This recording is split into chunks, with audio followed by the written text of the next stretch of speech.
Martial master के इस episode की शुरुआत में हम इन तीनों कल्टीवेटर को देखते हैं जिनके आसपास में बहुत ही अमाउंट में थंडर की एनर्जी गिर रही थी, जिसे देखकर ये तीनों कल्टीवेटर बहुत ही ज्यादा घबरा जाते हैं। तभी यहाँ पर फू बोलता है, जहाँ तक मुझे पता है कि 9 दिनों के अंदर इस चीज को तोड़ना होगा। साथ ही 5 एम्परर के थंडर को 5 एम्परर की बॉडी में शांत करना बहुत ही ज्यादा मुश्किल होता है। इसके अलावा भी यहाँ पर और एक टॉपिक है जो कि अन्य क्षेत्रों में थंडर को ट्रिगर करना बहुत ही ज्यादा मुश्किल होने वाला है, क्योंकि इस चीज को करने में इस कल्टीवेटर को बहुत ही ज्यादा प्रॉब्लम होने वाली है। इस बात को सुनकर ये दोनों कल्टीवेटर बोलते हैं, मास्टर फू, आपके यहाँ पर कहने का मतलब ये है कि किसी ने मार्शल एम्परर के माध्यम को तोड़ दिया है। इस पर मास्टर फू बोलता है, मैं तो बस यहाँ पर अनुमान लगा रहा हूँ, हो सकता है कि इस चीज को यहाँ पर कोई बहुत ही ज्यादा पावरफुल बीस्ट कर रहा है, लेकिन यहाँ पर घबराने की कोई भी जरूरत नहीं है, क्योंकि इस तरह की पावर को हम जैसे नॉर्मल कल्टीवेटर देखने के लिए बिल्कुल भी लायक नहीं है। इसलिए जितनी जल्दी हो सके हम लोगों को इस जेल से निकल जाना चाहिए। और वो ये बोलकर यहाँ से चला जाता है और इसके पीछे पीछे में ये दोनों कल्टीवेटर भी यहाँ से निकल जाते हैं।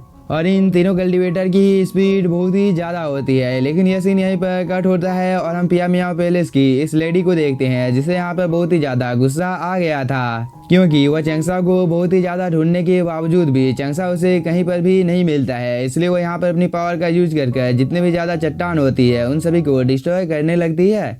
इसके बाद यह लेडी अपनी लाइट की स्पीड से हर जगह की तलाशी करने लगती है, लेकिन बहुत ही ज्यादा ढूंढने के बाद भी उसे चंगसा कहीं पर भी नहीं मिलता है। इसलिए यह यहाँ पर कुछ देर के लिए शांत हो जाती है और वो बोलती है, आखिरकार इतने कम समय में वह बच्चा कहाँ चला गया, क्योंकि 4 महीने का टाइम बीत चुका है, लेकिन इतने ज्यादा ढूंढने के बाद भी मुझे चंगसा कहीं पर भी नहीं मिला है। ये लेडी ये सब बोल ही रही थी, लेकिन तभी इस जगह का मौसम अचानक से चेंज हो जाता है। इस चीज को देखकर ये लेडी और भी ज्यादा शॉक हो जाती है। इसके बाद वो बोलती है, आखिरकार अचानक से यहाँ पर अंधेरा क्यों हो रहा है, और शायद से मुझे लगता है कि उस जगह पर कुछ है। और वो ये बोलकर आगे की ओर जाने ही वाली थी, लेकिन तभी उसकी नजर इन तीनों कल्टीवेटर के ऊपर पड़ जाती है, जो कि बहुत ही तेजी के साथ इसी की ओर आ रहे थे। इसलिए ये लेडी भी बिना कोई टाइम जाके अपनी पावर को एक्टिवेट करके इन लोगों के सामने आ जाती है, जिसे देखकर ये तीनों कल्टीवेटर थोड़े से शॉक हो जाते हैं। इसके बाद ये लोग यहाँ पर इस लेडी को ग्रीट करते हैं, क्योंकि इन लोगों को पता था कि ये लेडी पिया मियाओ पैलेस से बिलोंग करती है। साथ ही इस लेडी का नाम झू झैंगचून है। इसके बाद फू भी मिस झू के साथ बात करने लगता है। इस पर मिस झू बोलती है, क्या तुम लोगों ने यहाँ पर किसी मास्क पहने हुए लड़के को देखा है।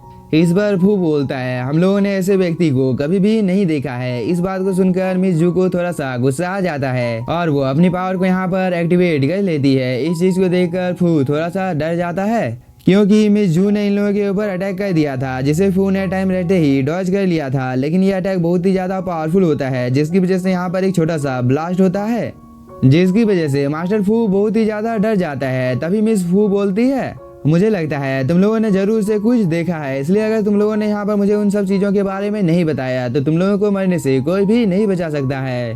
इस बात को सुनकर मास्टर फू पिया मियाओ पैलेस की इस लेडी को बताने लगता है कि उस जगह पर हम लोगों ने एक बहुत ही ज्यादा पावरफुल कल्टीवेटर को देखा था, जो कि बहुत ही ज्यादा पेन से गुजर रहा था। इस बात को सुनकर मिस जू बहुत ही ज्यादा खुश हो जाती है। इसके बाद वो बोलती है, यहाँ पर ये आपदा शायद से उसी कल्टीवेटर की वजह से आई है, इसलिए मुझे बिना कोई टाइम जाए किए उस जगह पर जाकर देखना चाहिए कि आखिरकार उस जगह पर हो क्या रहा है, क्योंकि इतना बड़ा संयोग कैसे हो सकता है, क्योंकि ये लड़का भी 4 महीने से गायब है। इसलिए क्या ऐसा हो सकता है कि वो कल्टीवेटर ये लड़का ही है।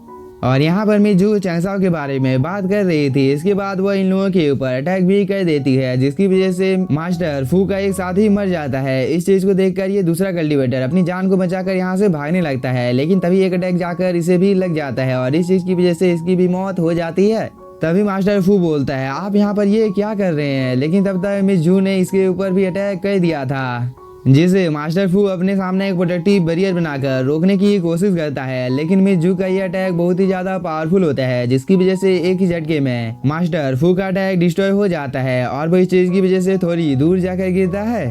तभी मिस जू भी यहाँ पर आ जाती है। इस चीज को देखकर मास्टर फू बहुत ही ज्यादा डर जाता है और उसने एक तिलिस्मान को बाहर निकाल लिया था, जिसकी वजह से उसके पीछे में एक पोर्टल अपीयर हो जाता है। इसके बाद वह इस पोर्टल के अंदर में चला जाता है। इसके बाद वह ब्लू मून ब्लड लाइन को एक्टिवेट कर देती है, जिसकी वजह से उसके आसपास में बहुत ही ज्यादा हाई अमाउंट में थंडर की एनर्जी आ जाती है, जो कि दिखने से बहुत ही ज्यादा खतरनाक लग रहा था। साथ ही इसकी बॉडी भी इस जगह पर ट्रांसपेरेंट हो जाती है। जिसकी वजह से मिज्जू बहुत ही आसानी के साथ इस पोर्टल के अंदर में चली जाती है और मास्टर फू का काम इस जगह पर एक ही झटके में तमाम कर देती है, क्योंकि मिज्जू ने यहाँ पर मास्टर फू के ऊपर जो अटैक किया था वो बहुत ही ज्यादा पावरफुल था, जिसकी वजह से मास्टर फू सीधे जमीन पर आकर गिरता है। साथ ही मास्टर फू की कंडीशन बहुत ही ज्यादा खराब हो गई थी, इसलिए वह यहाँ पर बहुत ही ज्यादा घबरा जाता है क्योंकि मिज्जू यहाँ पर आ जाती है।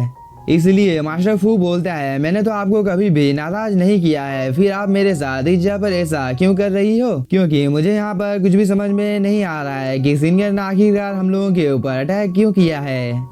इस बार मिज्जू बोलती है, क्या मुझे पियामिया पैलेस के अंदर में किसी को भी मारने के लिए किसी की इजाजत की आवश्यकता है? और वो यह बोलने के बाद मास्टर फू को भी इस जगह पर जान से मार देती है। इसके बाद वो इन तीनों कल्टीवेटर के एनर्जी बॉल को अपने पास ले आती है और वो बोलती है, मैं बहुत ही लंबे टाइम से किसी से नाराज हूँ, इसलिए अब तुम लोगों को मारने के बाद मुझे बहुत ही ज्यादा खुशी मिल रही है। यह बोलने के बाद वह चैंगसाओ की ओर देखने लगता है और उसे यहाँ पर थोड़ा सा गुस्सा आ जाता है। इसके बाद वह चैंगसाओ की ओर जाने लगती है। दूसरी तरफ हम चैंगसाओ को देखते हैं जो कि इस प्रोडक्टिव एरिया के अंदर में अभी भी कल्टीवेशन कर रहा था। साथ ही उसके इर्द गिर्द में ये फ्लैग अभी भी होते हैं जो कि अभी भी चैंगसाओ के इर्द गिर्द में बहुत ही तेजी के साथ घूम रहे थे। साथ ही चैंगसाओ के ऊपर बहुत ही हाई अमाउंट में ठंडे की एनर्जी भी गिर रही होती है, जिसकी वजह से चैंगसाओ की हालत बहुत ही ज्यादा खराब हो जाती है क्योंकि चैंगसाओ इस जगह पर अपनी बॉडी को संभाल तक नहीं पा रहा था। लेकिन वो अभी भी यहाँ पर हार मानने को तैयार नहीं था क्योंकि उसे किसी भी हालत में ब्रेक थ्रू करना था, चाहे इस चीज के लिए उसे यहाँ पर कुछ भी करना क्यों न पड़े, वो उस चीज को करने के लिए तैयार था। तभी चैंगसाओ अपने थंडर ब्लड लाइन की पावर को भी एक्टिवेट कर देता है, जिसकी वजह से उसके बॉडी के इर्द गिर्द में जितनी भी ज्यादा ठंडर होती है उन सभी को अपने बॉडी के अंदर में एब्जॉर्ब कर लेता है, जिसकी वजह से चैंगसाओ की बॉडी के अंदर से बहुत ही ज्यादा टेरिफाइंग एनर्जी बाहर निकलती है। और फाइनली अब चैंगसाओ ने अपनी आंखों को भी खोल दिया था। इसके बाद वो अपनी बढ़ी हुई पावर को देखकर बहुत ही ज्यादा खुश हो जाता है और वो बोलता है, ये थंडर तो बहुत ही ज्यादा स्ट्रॉन्ग है। यह बोलने के बाद चैंगसाओ यहाँ पर दोबारा से थंडर का सामना करने के लिए तैयार हो जाता है क्योंकि इसके ऊपर और एक बहुत ही ज्यादा पावरफुल थंडर गिरने वाली थी। इसलिए चैंगसाओ बहुत ही तेजी के साथ इसके आसपास में जितनी भी ज्यादा ठंडर की एनर्जी होती है उन सभी को अपने अंदर में एब्जॉर्ब करने लगता है। इसके बाद चैंगसाओ इन सभी चीजों को एब्जॉर्ब करने के बाद बोलता है, क्या तुम्हें याद है कि पिछली बार इसी ठंडर की वजह से जियाओ ओयू और जियाओ ओई नष्ट हो चुके थे, इसलिए मुझे अब देखना है कि इस बार क्या होता है, क्योंकि इसे यूज करने के बाद मुझे पता चल जाएगा कि यह चीज काम करती है या नहीं। और चैंगसाओ यह बोलने के बाद में उसके पास जितने भी कीड़े होते हैं उन सभी को वह बाहर निकाल देता है, जो कि यहाँ पर अब इस ठंडर का सामना करने लगते हैं। साथ ही कुछ कीड़ों ने यहाँ पर ठंडर की एनर्जी को भी एब्जॉर्ब कर लिया था, जिसे देखकर चैंगसाओ बहुत ही ज्यादा खुश हो जाता है।